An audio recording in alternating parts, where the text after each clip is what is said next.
So, welcome again. I'm Matt Moran from the Boston Transportation Department. The presentations so far have led us to this point in the transit study. They summarize the overall purpose of the study, the process to date, and the evaluation of the short-term strategies. This presentation outlines how we developed mid and long-term strategies for the Seaport Transit Plan. These are more complicated and complex and expensive interventions for improving transit in the South Boston Waterfront Seaport District.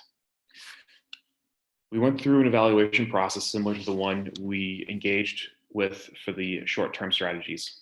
Here, we're presenting a short form version of that exercise. The individual analysis and strategy sheets for each of these strategies are also included on the website, and we hope you'll take time to go through them individually. This slide reviews the timeframes for developing a strategy sheet for each of these proposed improvements. We evaluated a couple dozen combined mid and long-term strategies during this process. For the most part, the strategies we considered were from previous studies. They were ideas we heard from you through the planning process, or they were developed through internal department and agency processes.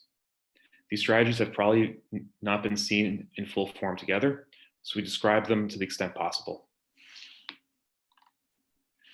Slide 3 shows a strategy sheet for an urban rail connection from the Fairmount line directly into the Seaport, as an example of one of these strategies. Many of these ideas are not new, but they are newly defined in this evaluation process. Each of these strategy sheets includes the title of the project, a graphic that shows what is meant by the strategy, a text description of how the strategy is defined at the level of detail that allows it to be evaluated against the criteria, scoring shown on the top right that shows the full extent of the strategy and how it's scored against any of the other criteria. This format is repeated for each of the mid and long-term strategies. This slide lists strategies that were evaluated for the midterm. Many of them were derived from other processes, such as the Silver Line capacity study, that defined potential improvements for the Silver Line. Just as for the short-term strategies, many of these are improvements to existing connections to better service already existing lines and transit services into the Seaport, brand new transit services, and infrastructure improvements for roadways and bridges meant to make transit more reliable. We also looked at policy and access improvements for the strategies that are listed. These are the sum total of the midterm strategies that were identified and evaluated. Slide 5 lists the long-term strategies. There are many more transformative strategies, including things like South Station expansion, a new rail tunnel, converting the Silver Line to something that's a little bit more similar to light rail, and other connections that were evaluated here. You can go to the website to find individual evaluation scoring for any of these strategies and explore the ones you're most interested in. Slide 6 shows how each of these midterm strategies scored against the 4 criteria: expand, rely, respect, and equalize, along with the sum total of these scores. As we said regarding these short-term strategies, no one of these individual strategies is meant to solve all aspects of transit connections and reliability into the South Boston Waterfront Seaport District. Many of them would work well together, however. Some of them are included for us to consider in ways that they're different to solve similar problems. How well any of these scores helps us collectively to make decisions about the strategies we might wish to recommend or prioritize versus other strategies. As you see in the slide 6 table, the urban rail connections score very highly, as does improving Silver Line service.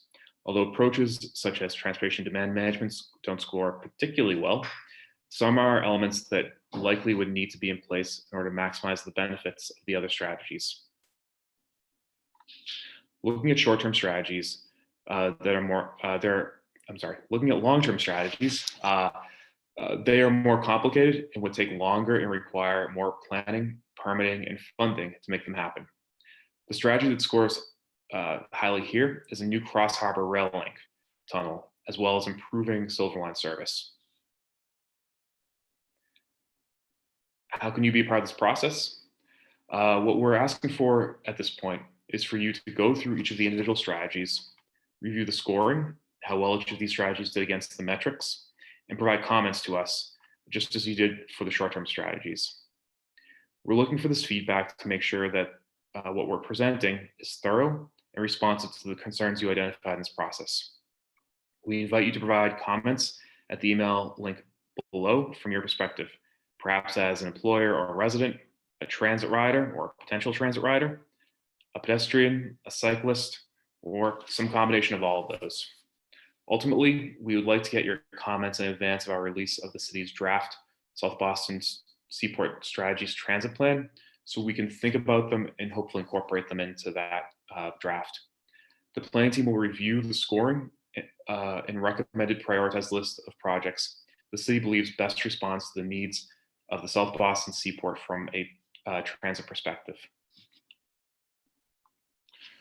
So you'll be able to review the strategic transit plan with us on March 3rd.